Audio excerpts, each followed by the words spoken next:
what means that they've maldistributed almost 100% of all this nation's land, resources, rights, privileges, business, and controls of all levels of government into the hands of the dominant white society. Black folk haven't got a snowball's chance of ever being a competitive people. You might struggle if it lasts another 2 or 3 years, but it's going to wipe you out pretty soon. You came out of slavery in 1860 having 1/2 of 1% of this nation's wealth. Here you are 150 years later, guess what? You still own 1/2 of 1% of the wealth. And in a nation, in a race-based society, it is what you own and control that determines your equal opportunities and your rights and privileges. It has nothing darn thing to do with civil rights. That's a waste of time. It doesn't have anything to do with the voting, but that's an intellectual masturbation process. Mm-hmm. They ain't gonna do any good. What you need is own and control wealth and power. They said intellectual masturbation. I heard you say that earlier on something I was watching. You said they get off, but it does nothing for them. You got it down pat, bro. That's like you starving to death. Somebody give you a steak, you rub it outside your stomach. They ain't gonna do you any good. They doing the damn thing for you. You know, I said no. Quit playing with black folk. Mm-hmm. So when I left the president, I ran a campaign. I guess. Well, let me go back. I guess I've been very privileged in all my years. Now I'm 85 now, so I reached the peak. I don't have to get along with anybody anymore. Man, that's a beautiful feeling. You know, yes, that's one of the enrichments of age. But I decided after all the years of playing politics, I guess I was privileged in the sense of being the only black in the nation that ever was a campaign manager, not in a campaign manager, but a campaign manager for governors, for presidents, for attorney generals, for state legislators, and congressmen. No other blacks had that. I felt for that reason I had an obligation to get out here and do something for black folk. And so I don't play any games with black folk. Most of the friends I know that you all probably have on your shows, they're just trying to get some self-indictment elevation. I don't need it. Now, what did you think about Kamala Harris and Cory Booker? I know you said voting is an illusion. They're probably nice people. They ain't gonna do anything for black folk. You say I have yet to this day ever heard or seen not one president, not one candidate for public office ever get up and say, here's what I'm gonna do for black folk. That violates the entire premise of politics. Politics is a process that decides who's gonna get what benefits out of life. It's based on a very simple premise of quid pro quo. Politics, as you know it now, never existed until about the 1500s.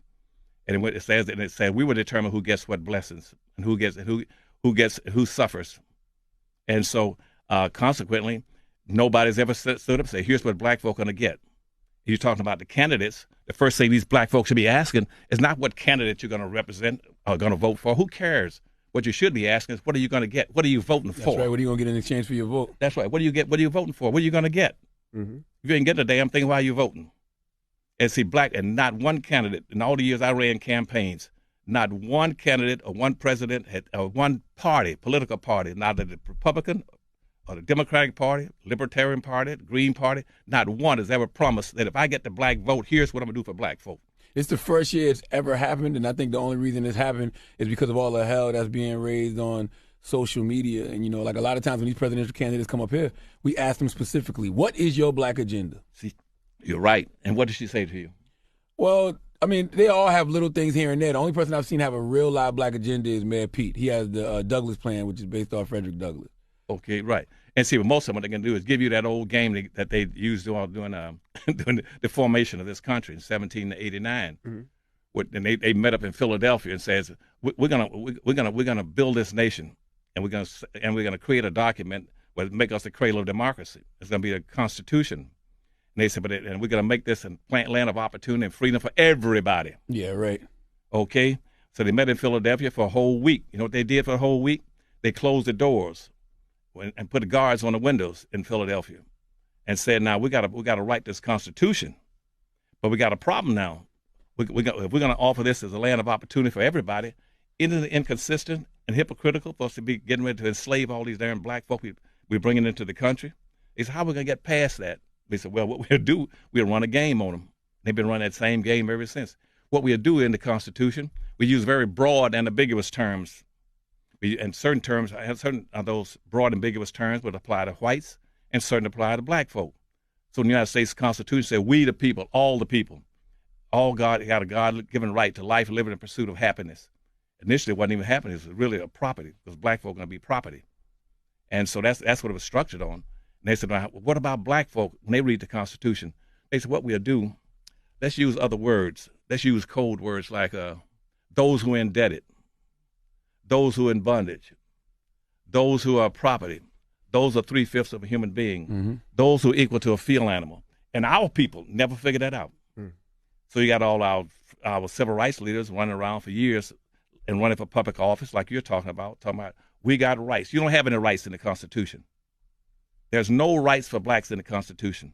The United States Constitution in 1789 was strictly the first affirmative action plan in the country, strictly and solely for whites. And those who later on could pass for whites. That's what it's about. And black folk are the only people in this country that can't pass for white. And when I left the White House with President Carter in 1970, the Office of Management and Budget says, we're going to now make everybody in here that comes into the country, we're going to start qualifying them as being white. See, up to 1970, as an example, Hispanics were always white. They were always whites.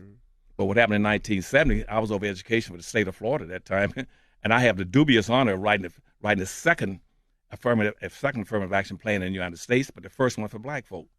When I wrote the affirmative action plan, it was approved by the governor and the state cabinets, the systems, but not. I didn't write it for minorities and poor folk, those broad terms, when people of color, and for diversity, and for gays and lesbians and midgets and humpbacks and one-eyed people. I wrote it strictly for black folk.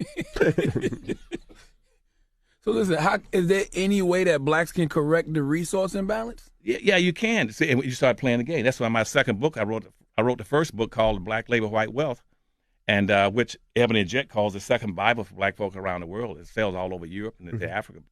That was to show you every technique, every trick, every custom, every policy that the major white society used to lock black folk into a lowest level of a real life monopoly game. And they maldistribute all the resources, period. It showed us that in very graphic terms. I think you got to have a copy of that bottom book over there. Yes, sir. Black Labor, White Wealth. That's what that was for. We got Dirty Little Secrets. We got more Dirty Little Secrets. Right. Okay, thank you. Now, and this is what they call it around the world. They call this the second Bible for black folk. It shows you exactly what happened to you and that you have no rights. And power. I follow that with powernomics. Oh, it's behind you. Yeah. There you go. Boom. Okay. Yeah. And this is a national plan. What was the question you just asked me? I ran past it. You asked me. How do we catch up as black folk? How you catch up? This is a national plan for black folk. It says a national plan to empower black Americans, period. And what you first thing you got to do, to make it long story short, you got to have what you never had in this country. That's a group self-interest. You've been inculcated and coordinated and brainwashed and believing that you got some obligation and responsibility to save the world. You got to save everybody first before you save yourself. Now, I'm a pilot. I don't fly anymore. I'm too old to be flying. But one of the first things I would tell people on my plane as passengers, the first thing you do, if we lose cabin pressure at 30,000 feet, we don't have any cabin pressure at night over 10,000 feet. If you lose cabin pressure, a panel over your head will fall down. Right. When that mask falls down, the first thing you all should be doing is putting the mask on yourself. Quit trying to save everybody. Why has always got black folk marching, trying to save it? We're marching for gays. We're marching for women. We're marching for poor people. We're marching for the handicapped. And yet you only control 1/2 of 1% of wealth. You haven't got a snowball's chance. And in the end of slavery, as I said, you had 1/2 of 1%. Guess what? The average white person at that point in time had 3,500 times more wealth than the average black. That means that 99% of everything in this country was in the white society. And it's still in the white society. I don't care from Vermont all the way to California, San Diego. 98% of everything of value is locked in the white society. 87% of it's frozen, locked into white society. You can't get it out. So all you got to compete for is about 13% is up for grabs. And if black folk don't learn how to compete for that 13%, you are through. And right now, that's what's happening around the world. You see all these, we're going to implode in this country. Same thing happening in Germany with the Jews. And there was a book out called Hitler's Willing Execution that said the same thing. When certain kind of things began to happen to you as a group, you better be very careful. And they wrote that as a big, thick book, and about what's going to happen. And they started exterminating the Jews. Why? Because you got a group now that you all don't know about called the Council of 300. What they want to do now is say, we got too many people on the earth, and we're going to start losing resources. There aren't be enough resources left. We got water. We're going to have water shortages coming. And when water shortages come, what follows that is food shortages. Right now, 20% of the world is suffering from water shortages. We're going to start having water shortages in this country. We have water shortages and have food shortages. So what the council and all these rich people on the earth are saying is that we got to start getting rid of some of these people. We're going to start with the non-producers. Now, who are the non-producers in America? The only people in America that produces absolutely nothing except sweat is black folk. That's real, though. I get what you're saying. I feel you. No, you understand what I'm saying? Yeah. I mean, right now, all of our people that are supposed to be successful, guess what? The only thing they produce is sweat. They're running with balls, football, basketball, baseball, tennis ball, golf ball, singing and dancing, producing sweat. Nobody's buying any damn sweat. And how are you going to feed yourself? Right. You don't produce anything. We don't have any industries. And we had a chance to get industries in 1700s when the Industrial Revolution went through Europe. Black folk were slaves. When the Industrial Revolution went through America in the 1800s, we were still enslaved. We own and control absolutely nothing. You don't think that's changing now a little bit? Oh, man, no. It's getting worse. As a matter of fact, let me give you a difference. Right now, we got all these people that you're running for public office talking about. We gotta look for eradicate poverty. You cannot eradicate poverty. Poverty is a fixed. It's a given. It's a given. You cannot eradicate poverty. Why? Because just like you can't eradicate, you got an up, you got a down, you got an in, you got an out. That is a fix. You cannot change it. And they always got people want to eradicate poverty. What you should be saying is leave poverty alone and go down and try to figure out how to get black folk out of poverty. Don't be trying to eradicate poverty. Leave poverty alone and get blacks out. And see, so what we need to have more equality. On a race-based society, you cannot have equality. It's impossible. The whole point of a race is a contest. That's right. See, a race, you all don't go to the Kentucky Derby to try to have all the horses being equal, do you? No, you want one to win. You got it again. You're a smart man.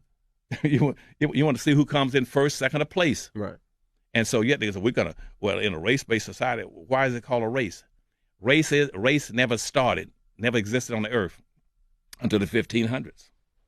See, and that's when it started. That's where racism comes from.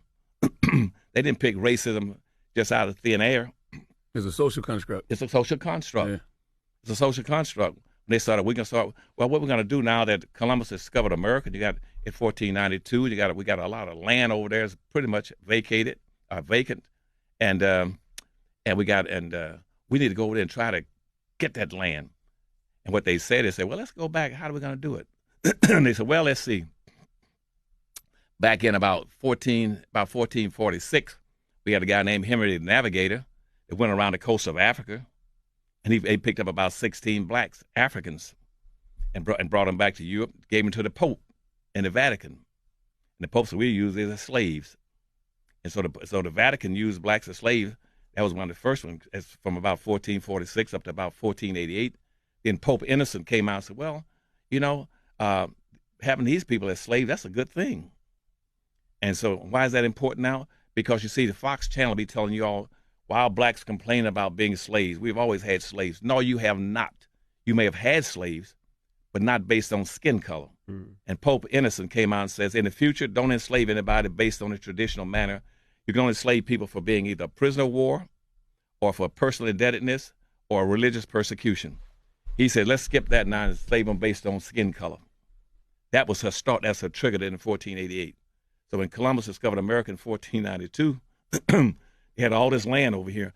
In that particular time. Yeah, water for you if you need. Excuse me, thank you. Yes, sir. At that particular time, Europe was being decimated. Europe was under under problems. The entire European continent was being decimated with crime, famine, diseases. They didn't know what to do in the late 1400s and early 1500s. And all of a sudden they said, since Pope Innocent says that we got some people we can use now as slaves, and we got Take your time, brother. We here. We got time. I know y'all gonna put me out of here in a few minutes. No, you good. man, We got time. They've been waiting on you for years. You tell me a tale. No, I'm not. People been asking for you for years. We got time. Okay, I don't want to take up all your time. No, you good. Ain't no white man coming in here with a sign saying, "Oh, get him up out of here. He talking all this shit."